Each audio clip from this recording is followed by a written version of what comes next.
मराठीकालीन राजनीती, समाजव्यवस्था आणि अर्थव्यवस्था याची माहिती आपल्याला या प्रकरणामध्ये घ्यावयाची आहे.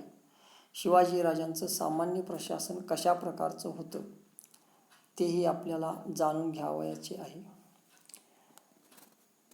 पिताश्री शहाजीराजे व मातोश्री जिजाबाई यांच्याकडून शिवाजीराजांना राजनीतीचे बाळकडू मिळाले. त्यांनी आपल्या सवंगड्यांना सोबत घेऊन स्वराज्य निर्माण केले. त्यांना उत्कृष्ट कारभार चालवण्यासाठी अष्टप्रधान मंडळाची निर्मिती ही त्यांनी केली.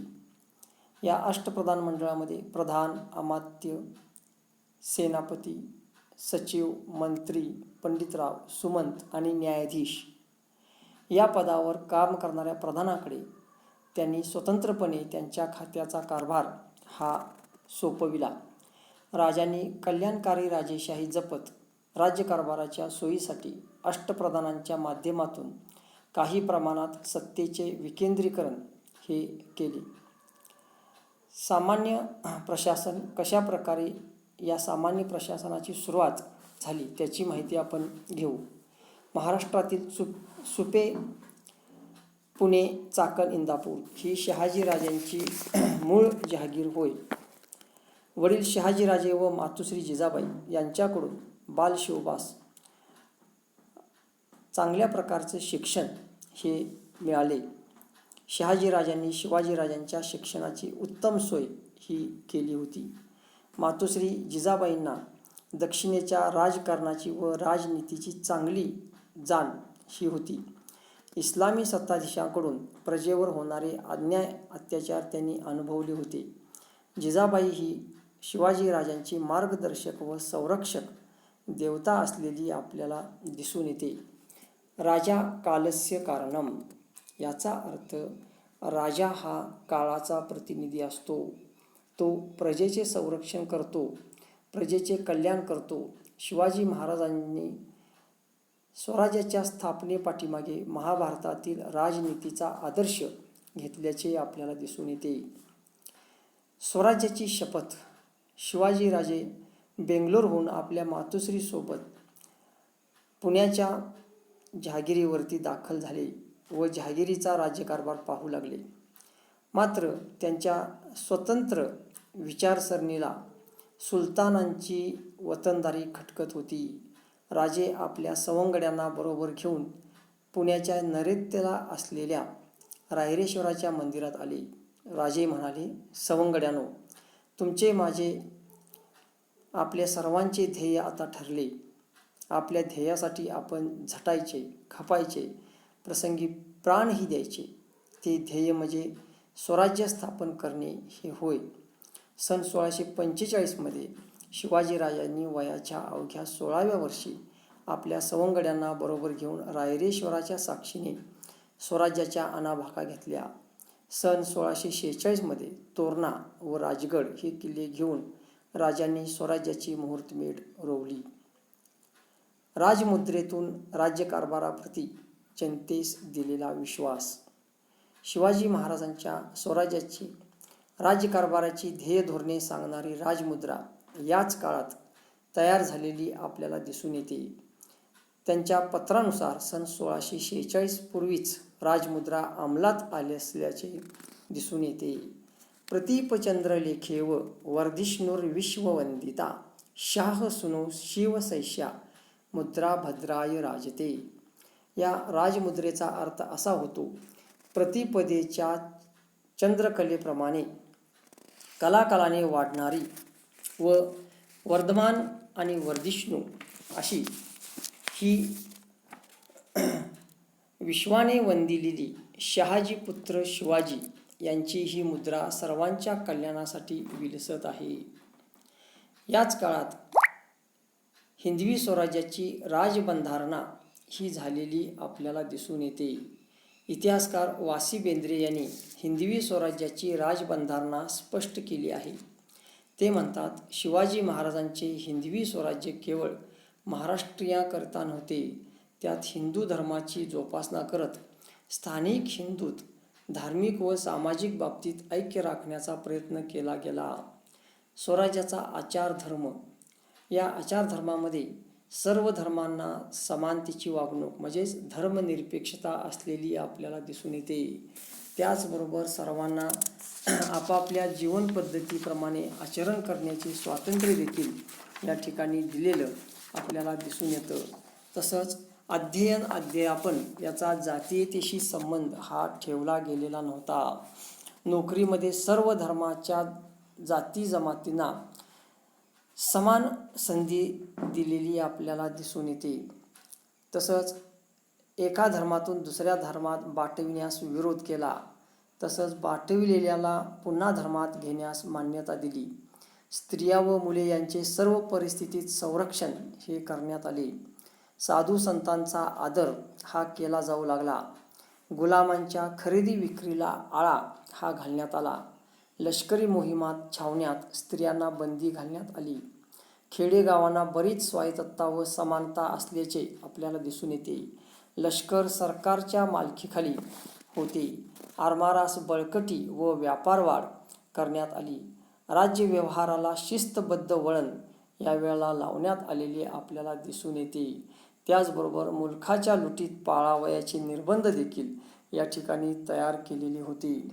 कलाशास्त्रांचा उपयोग आणि त्यांना उत्तेजन देण्याचं काम देखील याच कालखंडामध्ये केलेलं आपल्याला दिसून येते.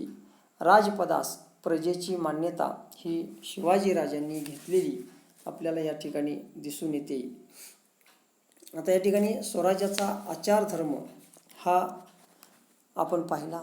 त्याचबरोबर या सर्व कालखंडामध्ये आपल्याला असे दिसून येते की चिटणीस व इतर अधिकारी हे देखील अत्यंत महत्त्वपूर्ण अशा प्रकारचे कार्य करत असलेले आपल्याला दिसून येतात. त्यांनी छत्रपतींचे चिटणीस हे महत्त्वपूर्ण अधिकारी होते. राजदरबारी त्यांना प्रधानासारखाच मान सन्मान मिळत असलेला आपल्याला दिसून येतो. ते राजाच्या अधिक विश्वासातले समजले जात. बाळाजी आवजी हा महाराजांचा चिटणीस होता. त्याने अष्टप्रधान मंडळात मिळणारे पद हे नम्रपणे नाकारलेले आपल्याला दिसून येते. शिवाजीराजे हे खाजगी चिटणीसानंतर फडणवीस हा महत्त्वपूर्ण अधिकारी असलेला आपल्याला या ठिकाणी दिसून येतो. आणि त्याचबरोबर या सर्व बाबीमध्ये फडणवीसाची जी कामं आहेत ती कामं पुढीलप्रमाणे असलेली आपल्याला दिसून येतात. वतनपत्रे, इनामपत्रे, दानपत्रे तयार करणे, त्याचबरोबर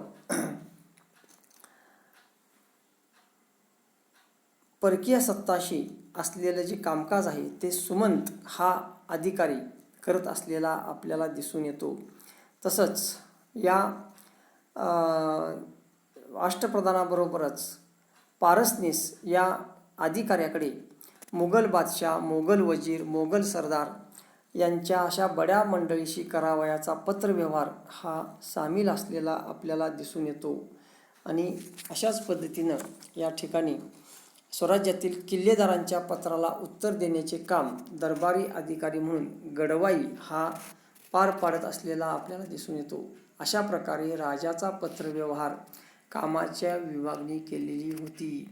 स्वराज्याचे 4 प्रमुख किंवा मुख्य विभाग हे केलेले आपल्याला दिसून येतात. छत्रपती शिवाजी महाराजांनी स्वराज्याचे 4 विभाग पाडलेले होते. पहिला विभाग उत्तर कोकण व साल्हेर ते पुण्यापर्यंतचा प्रदेश असा होता. या प्रदेशावरती सरसुभेदार म्हणून मोरोपंत पिंगळे हा कारभार पाहत असलेला आपल्याला दिसून येतो. त्याचबरोबर दुसरा विभाग हा या ठिकाणी पुणे, बेळगाव, धारवाडपर्यंतचा प्रदेश असलेला आपल्याला दिसून येतो. या विभागामध्ये सरसुभेदार दत्ताजी त्रिंबक वाकनीस हा प्रमुख अधिकारी म्हणून कार्यरत होता.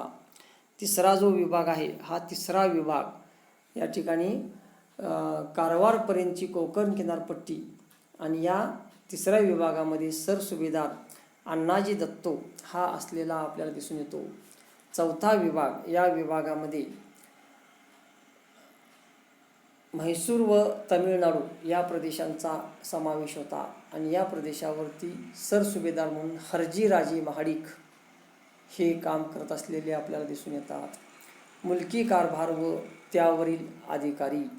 आता या मुलकी कारभारामध्ये प्रामुख्याने सरसुभ्यावरती सरसुभेदार हा अधिकारी काम करत असलेला आपल्याला दिसून येतो. स्वराज्याचे 4 मुख्य सुभे हे करण्यात आले होते. त्याच्या प्रमुखास सरसुभेदार असे संबोधले जाई. त्यास मुख्य देशाधिकारी असेही म्हणत असत. महाराज अष्टप्रधान सरसुभेदार व सुभेदार यांच्याशी पत्रव्यवहार हे करत होते. सरसुभ्याचा कारभार पाहण्यासाठी अनेक अधिकाऱ्यांची नियुक्ती ही केली जाई. सुभ्याचा महसूल राजकीय दिवाणी फौजदारी स्वरूपाचे द्यावे यावर सुभेदार हा जातीनिशी लक्ष देत असलेला आपल्याला दिसून येतो. पुढचा घटक आहे तो म्हणजे सुभा आणि या सुभ्यावरती सुभेदार हा अधिकारी असलेला आपल्याला दिसून येतो. अनेक महाल मिळून सुभा निर्माण केला जाई. याचा प्रमुख हा सुभेदार होय. त्यास देशाधिकारी असे देखील संबोधले जात असे. सुभेदाराच्या मदतीस मुजुमदार हा अधिकारी असे. त्याच्याकडे शिबंदीची व्यवस्था असे. तसेच सुभ्याचा महसूल जमा खर्च पाहण्यासाठी सुभेदाराकडे चिटणीस, दप्तरदार, सभासद, कारकून ही मंडळी मदतीला असलेली आपल्याला दिसून येतात. त्यानंतर पुढचा जो भाग आहे तो पुढचा भाग म्हणजे महाल आणि या महालावरती हवालदार हा अधिकारी असलेला आपल्याला दिसून येतो. महालाचा प्रमुख हा हवालदार असे. देशमुखांच्या परगण्यावर महालाची रचना ही अवलंबून असे. हवालदार हा महालातील प्रमुख वसुली अधिकारी असलेला आपल्याला दिसून येतो आणि महालातील महसूल राजकीय दिवाणी फौजदारी स्वरूपाचे खटले त्याचबरोबर जातीनिशी या खटल्यांच्यावरती लक्ष देण्याचे काम हवालदारास पार पाडावे लागे. त्याच्या मदतीस महालाचा जमा खर्च पाहण्यासाठी मुजुमदार हा अधिकारी होता. महालाच्या सुरक्षेसाठी हवालदाराच्या हाताखाली शिपायांची तुकडी ही असे.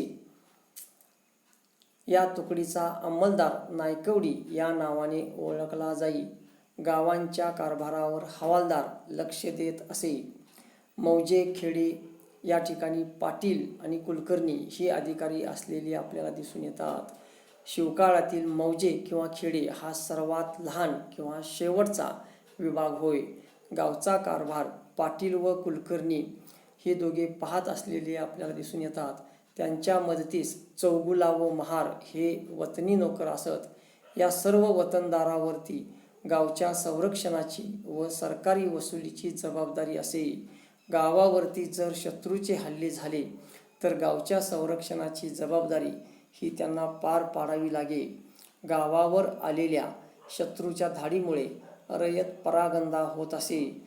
प्रसंगी रयतेचे संरक्षण करून पुन्हा गावाची वसाहत करणे तसेच शेतीसाठी रयतेला उत्तेजन देणे, सरकारकडून कर्ज मिळवून देणे ही कामे पाटलास करावी लागत असत.